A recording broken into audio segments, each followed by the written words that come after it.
pastor Ailton Rocha do Ministério Restaurai e eu queria convidar você a pensar em algumas coisas muito importantes antes do casamento. Você que já namora, você que já é noivo, você que já é noiva e você quer se casar, está prestes a se casar, então essa palavra é para você. Mas antes de você casar, eu gostaria que você parasse um pouquinho para refletir sobre esse relacionamento, sobre o casamento, sobre coisas que você precisa ajustar antes de se casar. Então eu queria sugerir a você algumas coisas muito importantes. Não abra mão de fazer um bom curso de noivos. Não abra mão de fazer uma boa formação. Você que é pastor, ofereça na sua igreja um curso de noivo.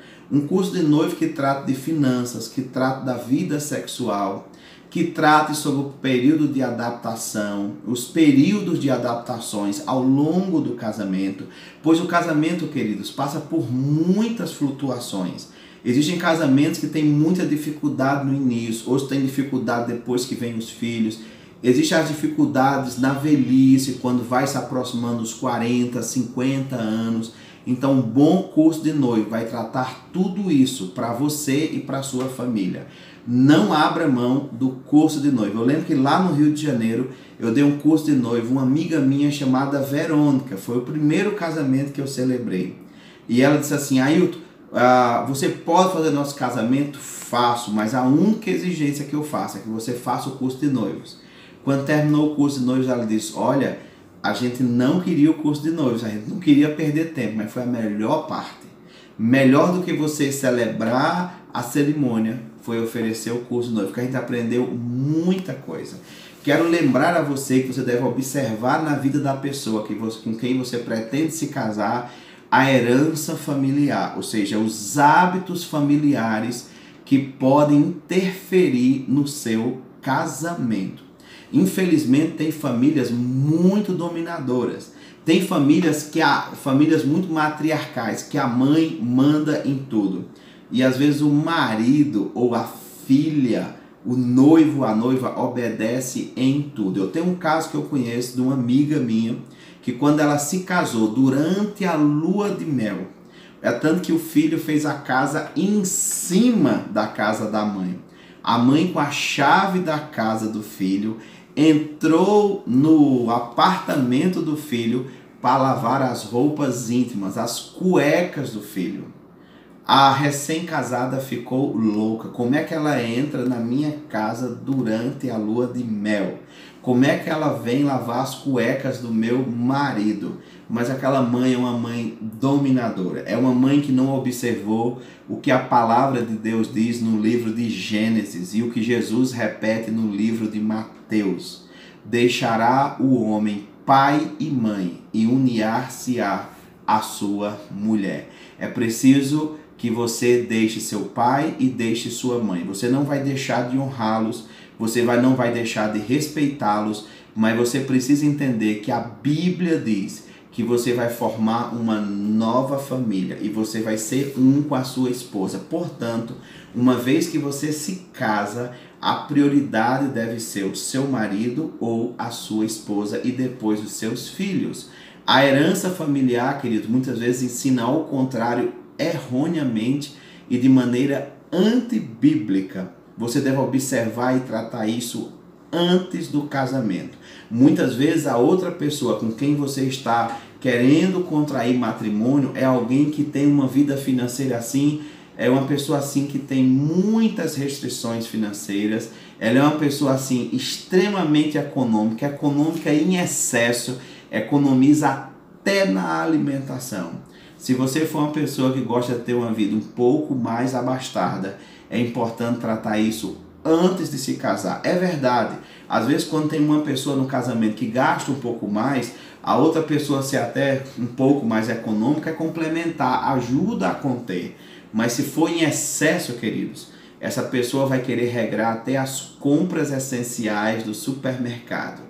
Essa pessoa vai querer apagar todas as luzes de casa sem haver uma necessidade plausível, apenas porque ela prefere ficar no escuro para economizar. Tem que tratar antes. E é importante que você talvez repense até mesmo se você quer entrar num casamento com uma pessoa tão diferente de você. Isso é algo muito, muito importante. Antes de você se casar, observe se aquela outra pessoa consegue dialogar ou se ela é uma pessoa truculenta, que tudo é do jeito dela. Olha, queridos, pessoas que não dialogam, pessoas que não compartilham, pessoas que não aceitam a opinião da outra pessoa, geralmente fica pior quando se casa.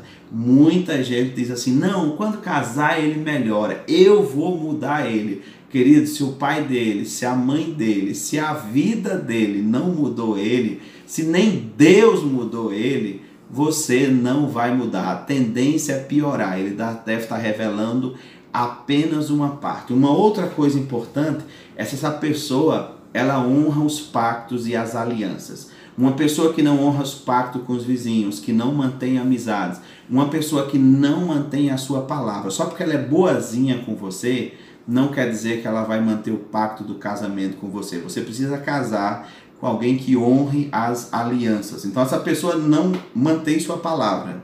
Essa pessoa não se mantém no emprego, não mantém as amizades, não faz o que prometeu. Por que você acha que casando com você ela vai manter-se com você? Tenha cuidado, tem que resolver isso antes de se casar. E se for o caso, inclusive, não casar. Eu acho que uma coisa também muito importante para você tratar com essa pessoa é se ela tem a capacidade de aprender. Um relacionamento precisa de uma pessoa com a mente aberta, que seja capaz de aprender, que seja uma pessoa flexível, que seja capaz de mudança. Uma pessoa inflexível, que nunca muda. Uma pessoa que não está disposta a aprender, ela vai lhe dar muito trabalho. Ela pode até ter algumas dificuldades, mas ela tem que ter capacidade de aprender. Se você está com alguém e quer casar com ela, observe se ela tem um coração grande, se ela não é uma pessoa mesquinha com a vida. Olha, você pode encontrar muitas dificuldades no relacionamento, mas quando a outra pessoa tem grandeza, quando a outra pessoa tem um espírito voluntário e ela é grande dentro de si, ela tem a capacidade de lidar com as adversidades. Uma outra coisa que eu lhe chamo a atenção é como essa pessoa lida em situações de crise. Muitas vezes, quando a gente se relaciona com alguém, a gente quer resolver todos os problemas dela. Não faça isso, mas observe como ela lida com os problemas dela. Porque os problemas dela hoje serão os problemas de vocês dois amanhã. Se essa pessoa não tem equilíbrio necessário para lidar com as crises da vida hoje, ela provavelmente vai transferir esses problemas para você. Você precisa casar com uma pessoa madura. Uma pessoa madura sabe lidar com as crises. Uma pessoa que toda hora lhe traz um problema. Uma pessoa que todo dia tem um problema novo. Uma pessoa que não tem equilíbrio emocional. Uma pessoa que não sabe lidar com a sua dificuldade. Relacionamentos com os pais, relacionamentos com os amigos, relacionamentos na igreja, relacionamentos na escola. Não sabe lidar com o trabalho dela, não sabe lidar com as finanças dela.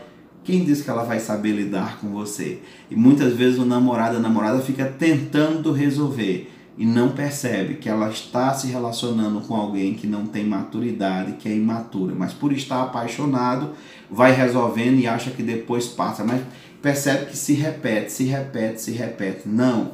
Queira uma pessoa do seu lado que seja madura. E se ela não for madura ainda, veja se ela tem capacidade de aprender. Se ela não for madura, não tiver grandeza para aprender, talvez você precise repensar. Nos meus cursos de noivos que eu faço, eu geralmente digo assim, olha, a minha preocupação não é que vocês se casem. A minha preocupação é por medo em vocês, para vocês repensarem se vocês querem se casar. Se depois de todos os medos, vocês ainda quiserem se casar, esse é um bom sinal. E pastor, e se a gente não quiser casar? Então é porque vocês não devem casar. Se vocês não suportam uma pressão no curso de noivo, vocês não suportarão um casamento, que é muito mais difícil. Alinhe as expectativas conjugais. Resolva a comunicação, sabe? Vocês conseguem se comunicar bem? Olha, queridos, comunicação é algo fundamental em um relacionamento. Alinhe as finanças de vocês. Quais são as expectativas? Como cada um vai contribuir nesta relação? Alinhe a fé. Como vocês veem a fé de vocês? Como vocês se relacionam com Deus? O namoro, o noivado e o casamento deve ser uma prévia daquilo que vocês vão viver depois de casados. Se você não ora, se você não jejuma, se você não medita na palavra de Deus enquanto namora, então esse é um sinal que você não vai ter um casamento espiritual, um casamento em Deus. Um forte abraço, eu sou o pastor Ailton Rocha do Ministério Restaurai. Nós temos um canal no YouTube que você pode acessar, Ministério Restaurai. Temos uma página no Instagram, PR_Ailton Rocha. Deus te abençoe, um forte abraço, fique com Deus.